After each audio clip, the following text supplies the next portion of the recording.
4 PM middle east में आपका इस्तकबाल। 4 PM के चैनल पे हम आपके लिए लेके आते हैं खाड़ी देशों से जुड़ी जरूरी जानकारी और रोचक कहानियां। साथ ही हम दुनिया की तमाम बड़ी खबरों को आपके सामने पेश करते हैं। इसी कड़ी में आज हम बात करेंगे एक बेहद अहम खबर के बारे में। दोस्तों, आपको बता दें कि सऊदी अरब के किंग सलमान बिन अब्दुल अजीज ने एक बार फिर से पूरी दुनिया के मुसलमानों के लिए एक ऐसी पहल की है जिसकी हर तरफ प्रशंसा की जा रही है। किंग सलमान ने अपनी निजी खर्च पे 1000 लोगों को उम्राह करने का फैसला किया है। ये फैसला उन लोगों के लिए किसी बड़ी खुशखबरी से कम नहीं है जो वर्षों से मक्का और मदीना की यात्रा करने का सपना देखते हैं, लेकिन आर्थिक कारणों या अन्य कठिनाइयों की वजह से वो नहीं कर पाते हैं। इस कार्यक्रम के तहत एशिया के 16 देशों से 1000 पुरुष और महिला तीर्थयात्रियों को चुना गया है। इन सभी लोगों को सऊदी अरब की ओर से विशेष मेहमान के रूप में बुलाया जा रहा है। उनकी यात्रा, रहने, खाने, आने जाने और अन्य सभी व्यवस्थाओं का खर्चा किंग सलमान के विशेष मेहमान कार्यक्रम के तहत उठाया जा रहा है। हाल ही में इस कार्यक्रम के पहले चरण के तहत 250 तीर्थयात्रियों का पहला समूह मदीना पहुंच चुका है, जहां उनका गर्मजोशी से स्वागत किया गया। मदीना पहुंचने के बाद इन तीर्थयात्रियों ने मस्जिद ए नबवी में हाजिरी दी और अपनी आध्यात्मिक यात्रा की शुरुआत की। मदीना इस्लाम का दूसरा सबसे पवित्र शहर माना जाता है। ये वही शहर है जहां पैगंबर हजरत मोहम्मद सल्लल्लाहु अलैहि वसल्लम ने हिजरत के बाद अपना अधिकांश जीवन बिताया था। यहीं पे मस्जिद ए नबवी स्थित है, जो दुनिया की सबसे महत्वपूर्ण मस्जिदों में से एक है। हर साल करोड़ों मुसलमान यहाँ आते हैं और इबादत करते हैं। जब किंग सलमान के मेहमान कार्यक्रम के तहत पहला समूह मदीना पहुंचा तो उनके चेहरे पे खुशी, उत्साह और भावुकता साफ दिखाई दे रही थी। कई लोगों ने कहा कि उन्होंने कभी नहीं सोचा था कि उन्हें इस तरह की सऊदी अरब की ओर से विशेष मेहमान बन के आने का अवसर मिलेगा। कुछ लोगों ने बताया कि वो कई वर्षों से उम्राह की इच्छा कर रहे थे, लेकिन आर्थिक स्थिति ऐसी नहीं थी कि वो यात्रा का खर्चा उठा पाते। अब किंग सलमान की इस पहल के कारण उनका सपना पूरा हो रहा है। इस विशेष कार्यक्रम का संचालन सऊदी अरब का इस्लामिक अफेयर्स मंत्रालय कर रहा है। मंत्रालय की ओर से तीर्थयात्रियों के स्वागत को लेकर के रहने और उनके धार्मिक मार्गदर्शन तक हर व्यवस्था की गई है। मदीना में पहुंचने के बाद तीर्थयात्रियों को मस्जिद नबवी की जियारत कराई गई, ऐतिहासिक इस्लामी स्थलों के बारे में जानकारी दी गई, उन्हें धार्मिक महत्व की विभिन्न जगहों पर ले जाया गया। इसके बाद उन्हें मक्का ले जाया गया, जहां वो उम्राह की रस्में पूरी करेंगे। उम्राह के दौरान तीर्थयात्री काबा शरीफ का तवाफ करेंगे, सफा और मरवा के बीच सही करेंगे और अन्य धार्मिक अनुष्ठान पूरे करेंगे। मुसलमानों के लिए ये जीवन का सबसे महत्वपूर्ण और भावात्मक अनुभव माना जाता है। उम्राह और हज में अंतर यह है कि हज इस्लाम के 5 स्तंभों में से एक है और इसे विशेष दिनों से ही किया जाता है, जबकि दोस्तों उम्राह साल के लगभग किसी भी समय किया जा सकता है। हालांकि धार्मिक दृष्टि से उम्राह का महत्व भी बहुत बड़ा माना जाता है। दुनिया भर के करोड़ों मुसलमान अपने जीवन में कम से कम एक बार मक्का और मदीना जाने की इच्छा रखते हैं, लेकिन कई देशों में रहने वाले लोगों के लिए यात्रा काफी महंगी होती है। हवाई टिकट, वीजा, होटल, परिवहन और अन्य खर्चों को मिला के यात्रा कई परिवारों की पहुंच से बाहर हो जाती है। ऐसे में किंग सलमान का ये कार्यक्रम उन लोगों के लिए बड़ा अवसर लेके आया है जो आर्थिक रूप से कमजोर है लेकिन धार्मिक रूप से इस यात्रा की गहरी इच्छा रखते हैं।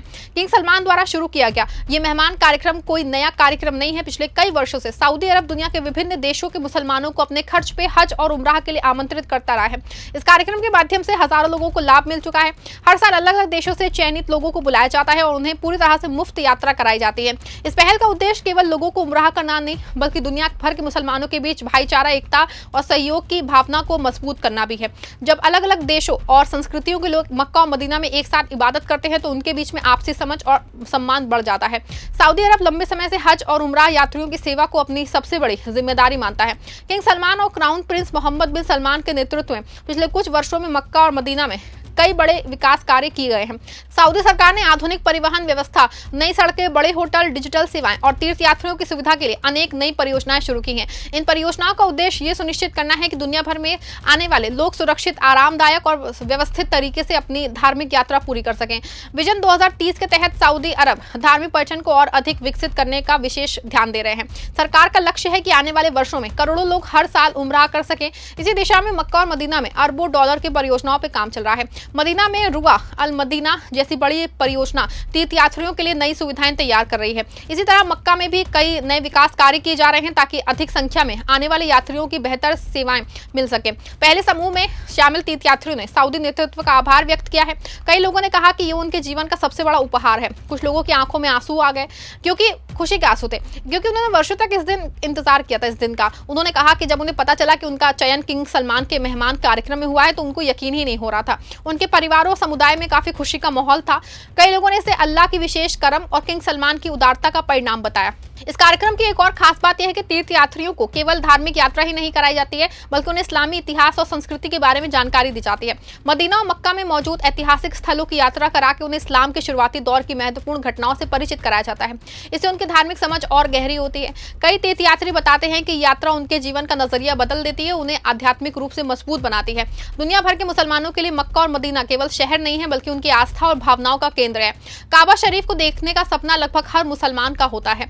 अब कोई व्यक्ति पहली बार काबा शरीफ को देखता है तो वो पल भर के लिए कुछ थम जाता है। उनके जीवन का सबसे यादगार पल वो बन के रह जाता है। लोग वहां पहुंच के अपने परिवार, अपने देश और पूरी मानवता के लिए दुआ करते हैं। यही वजह है दोस्तों कि उम्राह को केवल एक यात्रा नहीं बल्कि आत्मिक परिवर्तन का अवसर माना जाता है। किंग सलमान को custodian of the 2 holy mosque यानी 2 पवित्र मस्जिदों के संरक्षण की उपाधि प्राप्त है। ये उपाधि इस बात को दर्शाती है कि सऊदी नेतृत्व मक्का और मदीना की सेवा को अपनी सबसे बड़ी जिम्मेदारी मानता है। हर साल लाखों लोगों के आने के बावजूद व्यवस्थाओं को बेहतर बनाने के लिए लगातार प्रयास किए जाते हैं। आधुनिक तकनीक, भीड़ प्रबंधन प्रणाली और डिजिटल सेवाओं के माध्यम से तीर्थयात्रियों की सुविधा और सुरक्षा सुनिश्चित की जाती है।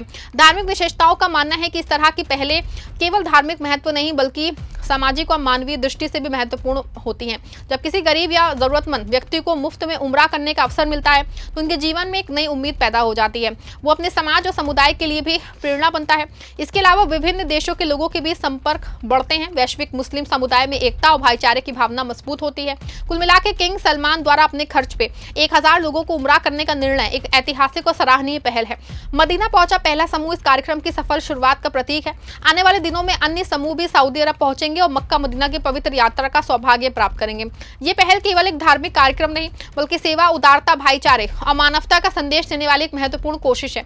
दुनिया भर के मुसलमान इस पहल की सराहना कर रहे हैं और इसे सऊदी अरब की मेहमान नवाजी और पवित्र स्थलों की सेवा के प्रति उनकी प्रतिबद्धता का एक शानदार उदाहरण मान रहे हैं। आने वाले समय में इस तरह के कार्यक्रम लाखों लोगों को प्रेरित करेंगे और मक्का मदीना की यात्रा का सपना देखने वाले अनेक लोगों के लिए उम्मीद की नई किरण बनेगी। तो कैसी लगी आपको इन्फॉर्मेशन? वीडियो को लाइक शेयर करिएगा।